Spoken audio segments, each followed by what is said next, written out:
یک دسته پاسور 52 تایی داریم و میخوایم اونقدر برشون بزنیم تا به این ترتیب برسن.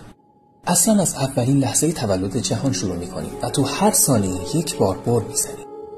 فرض کنید اونقدر این کار رو انجام دادیم تا به زمان حال رسیدیم. سوال: چقدر احتمال داره تا این کارت ها به این ترتیب رسیده باشن؟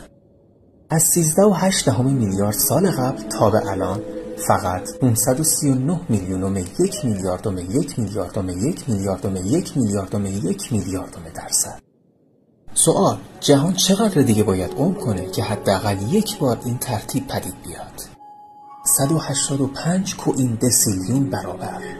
یعنی سن جهان باید به 806 آنویجینتیلیون سال برسه. محض اطلاع بهتون بگم حتی وقتی سن جهان به این عدد رسید، حتی کوچکترین و سبکترین سیاهچاله هم هنوز به پایان عمر خودش نرسیده.